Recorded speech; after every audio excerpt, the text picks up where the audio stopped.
रुस युक्रेन युद्ध अझै लम्बिने सङ्केत देखिँदैछन्। अमेरिका र युरोपको पृष्ठभूमिमा जारी युक्रेन युद्ध ट्रम्पको साझेदारीमा शान्तिमा रूपान्तरण हुने अपेक्षा गरे पनि त्यसो हुन सकेन। युरोपले साथ दिँदा युक्रेन रुससँगको युद्धलाई अझ सशक्त रूपमा अघि बढाउने मोडमा पुगेको छ। साथै रुस युक्रेन युद्धका कारण युरोप र रुस बीच पनि युद्ध हुने सम्भावना बढिरहेको छ।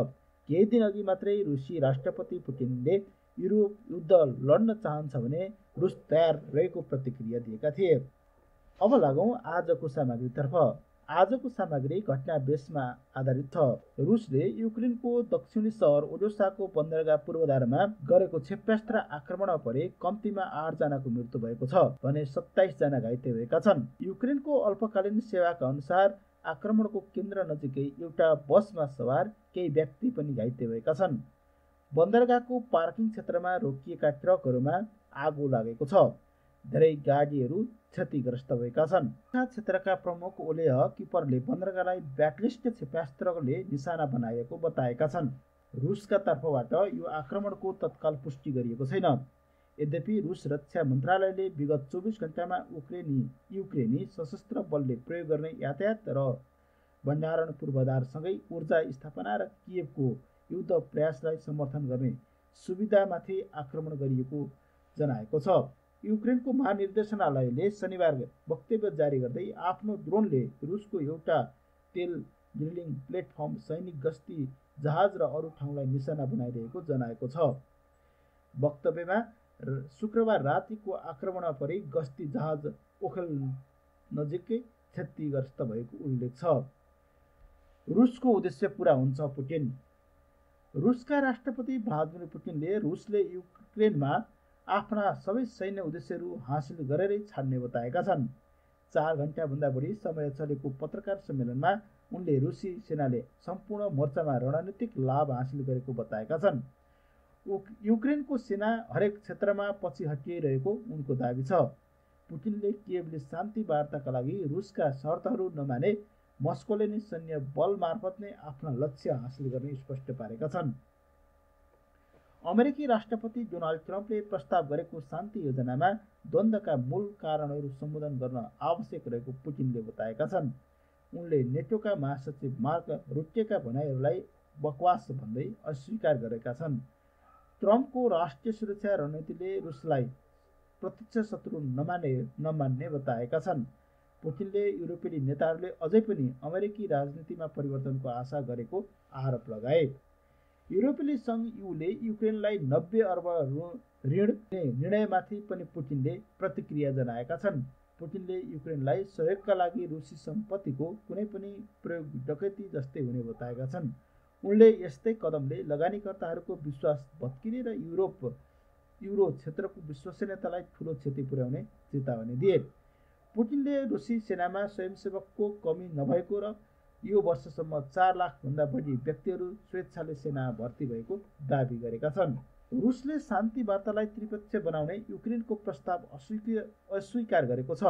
यद्यपि युद्ध अन्त्यका विषयमा फ्रान्सका राष्ट्रपति इमानुएल मैक्रोसँग रुसी राष्ट्रपति भ्लादिमिर पुटिन बीच वार्ता हुन सक्ने सङ्केत देखिएको छ।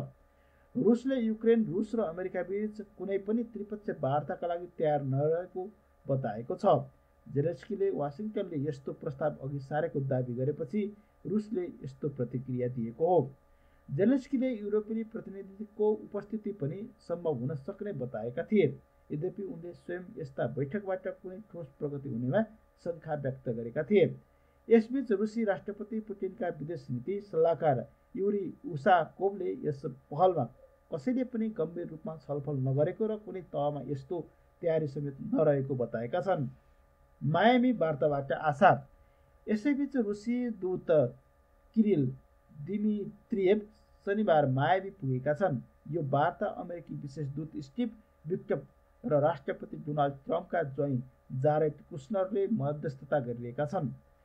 उसाकोभका अनुसार तिमित्रिएभ मस्को फर्किएपछि प्रतिवेदन पेश गरिनेछ र त्यसपछि थप रणनीतिबारे छलफल हुनेछ। उनले अमेरिकाको संशोधित प्रस्ताव अझै रुसले प्राप्त नगरेको जनाउँदै उक्त प्रस्ताव युक्रेनी र युरोपेली टोलीसँगको छलफलपछि तयार पारिएको बताएका छन्। रुस र युक्रेन बीच अन्तिम आधिकारिक प्रत्यक्ष वार्ता जुलाईमा इस्तानबुलमा भएको थियो। उक्त वार्तामा केही बन्दीहरूको आदान प्रदान सहमति बनेको थियो, तर शान्ति प्रक्रियामा कुनै ठोस प्रगति हुन सकेको थिएन। मायामीमा यसपटक युरोपेली र रुसी प्रतिनिधिहरूको उपस्थिति अघिल्ला प्रयासभन्दा एक कदम अगाडि मानिएको छ। यसअघि अमेरिकाले दुवै पक्षसँग अलग अलग स्थापना वार्ता गर्दै आएको थियो, तर यसपटक प्रतिक्रिया एकै स्थानमा भइरहेको छ।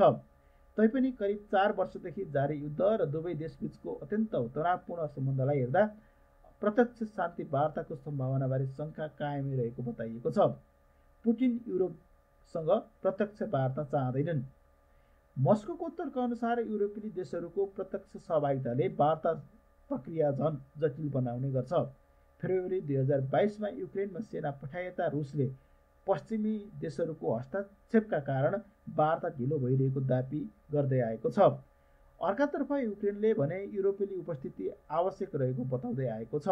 युद्धको प्रभाव सम्पूर्ण युरोपेली महाद्वीपमा परेको र दुवै पक्षबीचको गहिरो अविश्वासका कारण मायामी वार्ताको वातावरण अझ जटिल बन्दै गएको विश्लेषण गरिएको छ।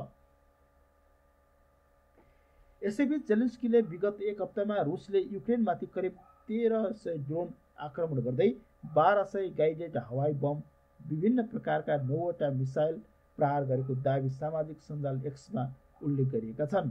उनका अनुसार ओडेसा क्षेत्र देशको दक्षिणी भाग सबैभन्दा बढी प्रभावित रहेको छ। एकातिर मायामीमा कूटनीतिक प्रयास जारी रहे पनि अर्कातिर जामिनी अवस्था र बढ्दो आक्रमणले कुनै सम्भावित सम्झौतालाई झन कठिन बनाइरहेको बताइएको छ। माक्रोसँग भेट्न तयार पुटिन। यी सबैबीच रुसी राष्ट्रपति कार्यालयका प्रवक्ता त्रिमिदी पेस्कोले राष्ट्रपति भ्लादिमिर पुटिन फ्रान्सका राष्ट्रपति इमानुएल माक्रोसँग वार्ता गर्न तयार रहेको बताएका छन्। पेस्कोभका अनुसार राजनीतिक इच्छाशक्ति भए यस्तो वार्ता सकारात्मक परिणामतर्फ जान सक्ने पुटिनको धारणा रहेको छ। फ्रान्सको राष्ट्रपति कार्यालयले पनि रुसको यस अभिव्यक्तिलाई स्वागत गरेको छ। वास्तवमा माक्रोले शुक्रबार युरोप र युक्रेनका लागि पुटिनसँग प्रत्यक्ष संवाद उपयोग हुन सक्ने बताएका थिए। उनको भनाइअनुसार यदि युरोपेली देशहरू आपसमा मात्र छलफलमा सीमित भए र रुससँग वास्तविक वार्ता अलग रूपमा चलिरह्यो भने समाधान कठिन हुनेछ। बर्लिनमा गत हप्ता युक्रेनी, अमेरिकी र युरोपेली प्रतिनिधिहरूबीच भएको छलफलपछि मायामीमा सुरु भएको वार्ताको पहिलो चरणलाई रुसी वार्ताकार किरिल त्रिमिदेवले रचनात्मक भनेका छन्। रुसी संघका नेताले युक्रेनलाई 90 अर्ब युरो, 105 अर्ब अमेरिकी डलर ऋण दिने सम्झौता गरेका छन्। क्रिज गरिएको रुसी सम्पत्तिको रकम प्रयोग गर्ने विषयमा सहमति नजुटेपछि उनीहरूले यो सम्झौता गरेका हुन्। यो सम्झौताले आउँदो 2 वर्षसम्म युक्रेनको सैन्य र आर्थिक आवश्यकता पूरा गर्ने नेताहरूले बताएका छन्। ब्रसेल्समा आयोजित शिखर बैठकमा एक दिनभन्दा बढी चलेको छलफलपछि उक्त निर्णय गरिएको थियो। हामीले प्रतिबद्धता गरेका थियौँ र हामीले त्यसलाई पूरा गर्यौँ, युरोपेली संघका अध्यक्ष एन्टोनियो कोस्टाले सामाजिक सञ्जाल एक्समा लेखेका छन्। युक्रेनी राष्ट्रपति भ्लोदिमिर जेलेन्स्कीले नेताहरूलाई करिब 200 अर्ब युरो बराबरका फ्रिज गरिएका रुसी सम्पत्ति प्रयोग गर्न आग्रह गरेका थिए, तर त्योमध्ये अधिकांश नगद बेल्जियममा राखिएको छ। बेल्जियमले दायित्व साझेदारी ग्यारेन्टी माग्यो, अरू सदस्य राष्ट्रलाई त्यो स्वीकार्य हुन सकेको छैन।